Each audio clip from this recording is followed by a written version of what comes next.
Right, here's... Ugh.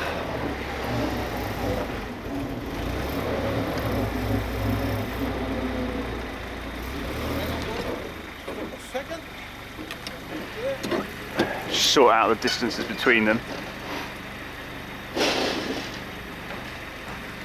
What do you reckon? Can we get on without driving off? Yeah, you're right. Just straight ahead, yeah? Yeah, straight ahead. Come on.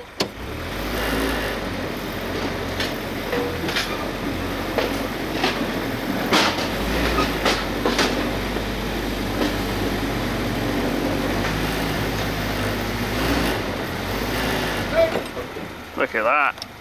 That's how you do it. Right, it's in gear, handbrake's on. That's it.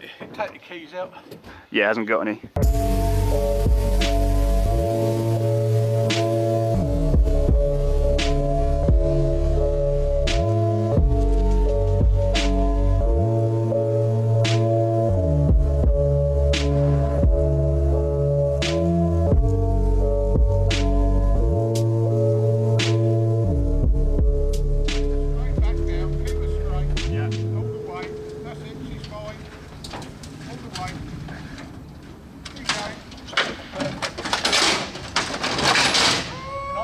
The camera, didn't I? So guys, as you can see, the Jeep made it quite safely, which is great. We've got Spitfires flying around and everything, and everybody getting ready for the revival, which is lovely. We've got it here, ready to take down to where the Jeeps go, and we've got the old Silver Cross or Style pram in the back there, so that we can push Ellie round the revival, which is nice. So it's always good to have like the vintage gear for it and everything. So we're going to work our way down there now. And Ellie's going to have her first gentle ride in the Jeep, as long as she doesn't jump out the side. That's it, it's not built for babies, you'd be good. So, right, let's head out there, guys.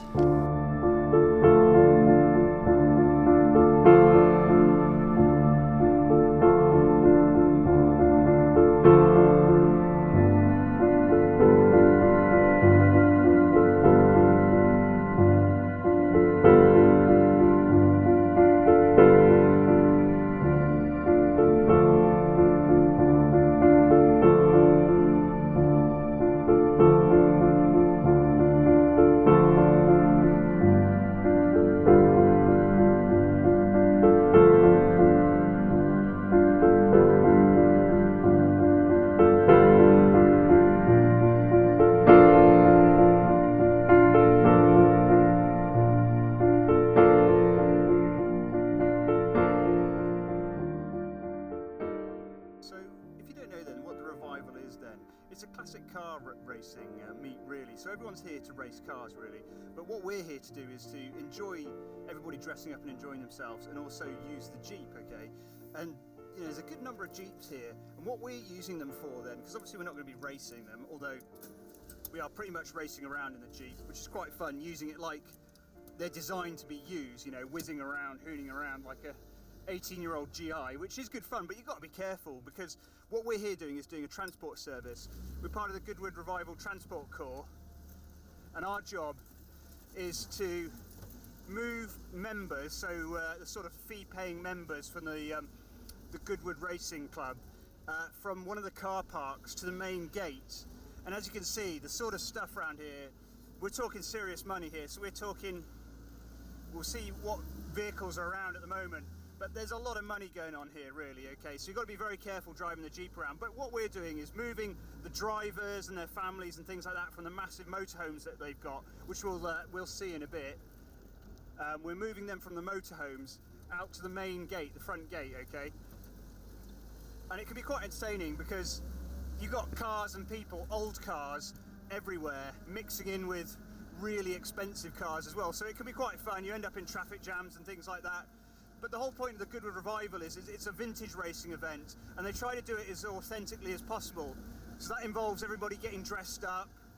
So God knows how many thousands of people are here, tens of thousands of people, but everybody is dressed up in vintage gear.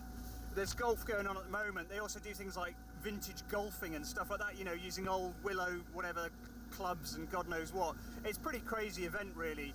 They really go for authenticity. But for somebody like me, driving the Jeep, and just having a good time, and also doing a bit of work and putting the Jeep to use, it's just absolutely fantastic, really, and we love it. We've been going since 2010 now, so a couple of years, and I've been taking the Jeep since last year, and she's been behaved really well, you know. We've rebuilt the transmission over the winter, as you guys saw, so this year she's running nicely. As I've mentioned already, she's got a transfer leak. That's just the case out the bottom, so it's nothing exciting. I just didn't really seal it that hard when I did it. I wanted to try and get away with not sealing it too hard, but obviously I didn't do it enough, so I've got to reseal that. But at the moment, it's the middle of the day, so this area is pretty quiet, but in the morning we'll get some video of that. This area completely bungs up here, so you get stuck in Jeep traffic jams and everything, which can be quite entertaining. But at the moment things are running quite nicely. So we're just going down from the house at the moment to the front gate.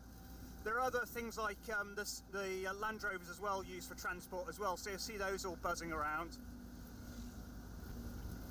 But I've got to wear this helmet cam on my face, which makes me look pretty stupid, unfortunately, so...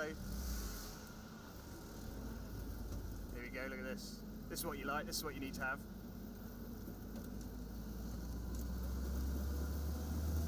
So this is coming out the front now, okay? So you can see even the refuse stuff is vintage vehicles. It's absolutely crazy, you know, they go to such incredible lengths, and all the vintage taxis, and people getting dropped off in vintage Rolls Royces and everything. So this is the transport core out the front, so this is where I'd usually be taking people. And you can see all the Jeeps lined up there with the trucks. A couple of nice cars in, but usually there's Rolls Royces pulled up here dropping people off, expensive people. Not mere Jeep people, but here you go, look at this. Right, see if everyone takes the piss, because I got the camera on. Here we go. And this is where everyone lives.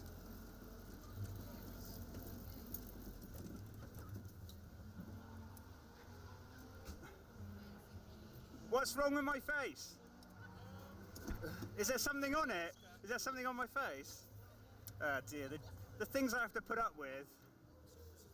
Unacceptable. Now, I haven't thought about this before, but this is an M38, and this M38 it's an original D-mob condition, and it's absolutely lovely. So let's have a look at this then. So this is apparently the original paint on this here. Sorry guys about the music, unfortunately you've got to put up with that.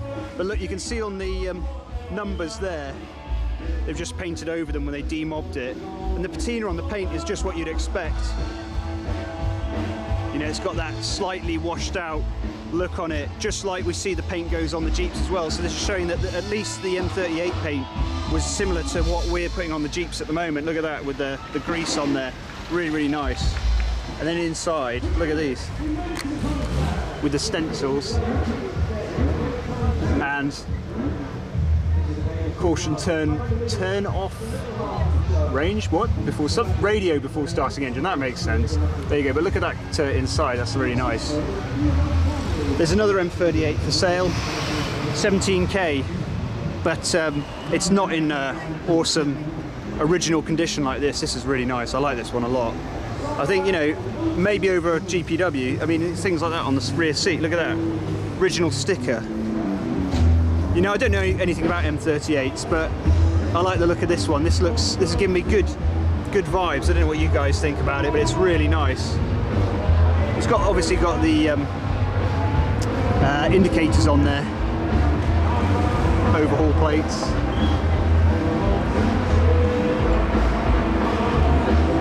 Looks like a nice Jeep to me, guys. I like it.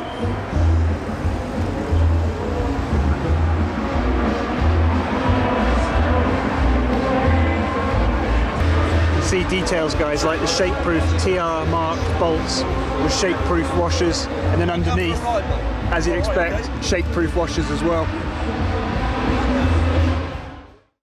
Right guys, get your opinion on this then, what you think about it then. It's an MB, you have a look at it, see what you can spot there with the hardware and things like that and the details, and what you reckon it's worth.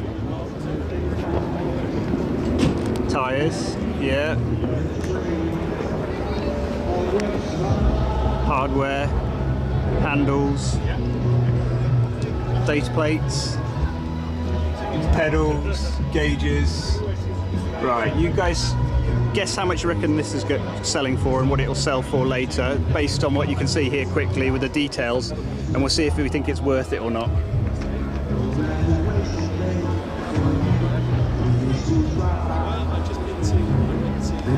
Here's that Jeep, guys, in the catalogue. You get this huge blooming catalogue for all the sales which are going on here. But they reckon they've got 20 to 25,000 on that for that Jeep there. So I'll leave you to make your own judgments on that. But we'll see what that sells for then. But that's what they're looking at for here. I think you American guys will find that quite entertaining. You'll probably find it more entertaining when we see what the price it goes for. So we'll keep you peeled with that one. So guys, we've been moving some people around this morning. It's going pretty well so far. Jeep's running nicely. I found another really quiet Jeep like mine, which has got the same sort of tappety sounding noise, which I suppose must just be a Jeep tappet rotation noise. We can have a look at that later and see, let you guys have a listen to that. But as you can see, this is our first time in this year on the Friday. It's looking like Goodwood, it's looking like normal, it's all good. Lots of things to see, lots of places to go, so we'll work our way around then and see what we can spot then. Well, I'm not entirely sure what to make of this, guys, but there appears to be a locomotive in the middle of the square here, so this is slightly unusual. But then again, you don't really know what to expect at Goodwood, so this is probably within the realms of normality here, so let's have a look. Yep, definitely a steam train.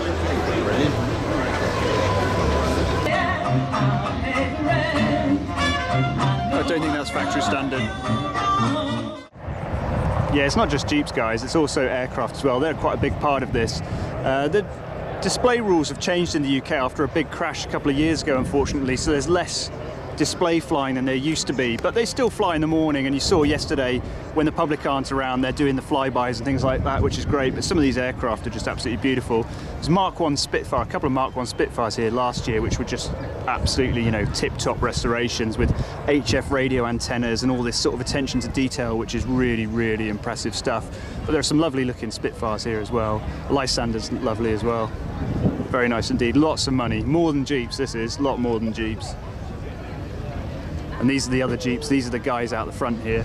These guys do the transport for the air transport, so people turn up in the helicopters and what have you. So there's loads of aircraft here. But the people turn up in their aircraft and then they get ferried across in the Jeeps. So there's the Jeeps out the front doing moving the drivers around, and then there's people moving the people who come in with the aircraft. So there's a couple of different Jeep driving jobs here, but we do the one outside.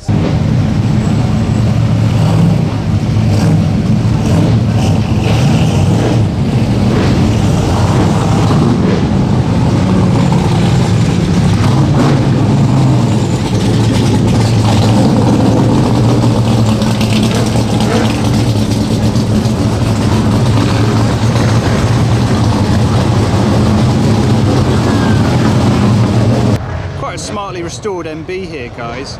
With this one, you know, we're talking about the horns on the frames. This has got the brake off, but it's got bolts on the other side, so I'm not sure if they've had these turned down or something like that. But they don't look too bad on the MB there, actually. But there are a couple of... it's not a bad one, actually. This hasn't got the D-shaped latches on it. So it's got the post-war style latches, but I quite like the fact they've got the RAF colours on the outside, and then a nice olive drab on the inside on this one. It's a pretty smart Jeep. Not bad at all. What an end to the 2018 Goodwoodrevival, and tough luck in the previous race. You have good luck and bad luck here. Yeah, I certainly do. So let's hope next time a bit more good luck and finally bring home the win in the Cobra. Thanks very much, Ollie Bryant. Well done, third place. So guys, day 5. That's it. We're just about to load her up then. So let's see how she's starting after running all this weekend then. So that's out. That's in. It's out of gear. Here we go. There you go, that's a happy Jeep. She's enjoyed running, so let's get her loaded up down on the transporter then. Just before we load her up, guys, just looking at some of this stuff. So the last year was loads of mud, but this year has been dust. It's quite funny the way that the dust is sort of picked up everywhere on the Jeep, and especially under the hood. You come down and look at it, it looks like it's been blasted or something. You've got this really fine powder has just ended up everywhere on it. You know, I cleaned it before we came out. You can see how it is on it. It's all collected and everything. So I'll have to clean all that out. It's just quite interesting there. It really gets everywhere, that dust. You can't win. If it's not dust, it's blooming mud. That's just neat, that. But down the back of the Jeep, I think we survived all right. Got a bit of muddy rubbish in there, but nothing too scratched up or anything like that I can't touch up. Yeah, we did pretty well, really. Jeep really enjoyed it, which is nice. So we'll load it up then onto the transporter and get her back. Here, look at this. The way that dust has got in everywhere. Sweet, right, we'll load her up then and get her back to Somerset.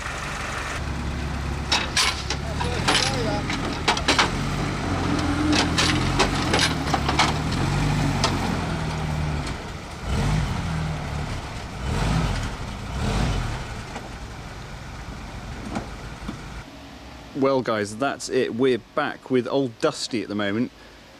I really like this sort of dust effect on it. Well, it's not really a dust effect, it's actual dust. But yeah, we made it back. It got back all fine. Jim took it back on the Transit with no issue. Somebody used this as a step. He said, oh, I see you've got a step on the back there, and stepped up onto the Jeep. That's what happens when you're using the general public. One of the things as well is when you're letting people in, they grab hold of the windscreen arm as well, which you guys know is not very strong here, so I always try and get them to grab onto there. But yeah, she's done really well. I'm really pleased with it. It was a great event, the Revival. You know, it's really about the racing, but of course there's loads of stuff going on around it, like, you know, taking people doing Jeep stuff and everything like that. There's a whole load of money there. It's ridiculous. Some of the cars are so expensive. Jeeps are down the sort of the lower end of things going on there. But we have a lot of fun with them, and I think you could see just from those little videos, I didn't do too much videoing because I was there working and driving the Jeep around and just having a bit of fun really. So I hope you could get an idea of what was going on there. It's a great event. If you're in the UK or you're in the UK as well, worth visiting at some point if you like classic vehicles and vintage stuff. You know, there's all sorts going on there to look at and do, and we have a great time there. We'll be back next year as normal, driving the Jeep around. Maybe even have another Jeep by then, who knows, we'll see. But I hope you enjoyed that then, guys. We'll get back onto the normal stuff now, working on these engines. A guy offered me another engine this morning, a GPW engine, but he was asking far too much for it. He's asking 2,300 quid for a removed, unknown condition engine, which I think, well, at the moment I think is too expensive, but who knows, perhaps I'll change my opinion on that. But that, for an unknown condition engine, that's definitely too much for me than I'll be looking at. But we'll move on to fixing and finishing off the engine in there, getting these carbs done and continuing with all that stuff. But until then, guys, hope you like that. Like and subscribe, and I'll see you next time. Cheers. Oh yeah, guys, that Jeep sold for £27,600 if you want to look that up and convert it and see what you reckon to that. But yeah, there you go. That's Jeep prices in the UK at an auction like that.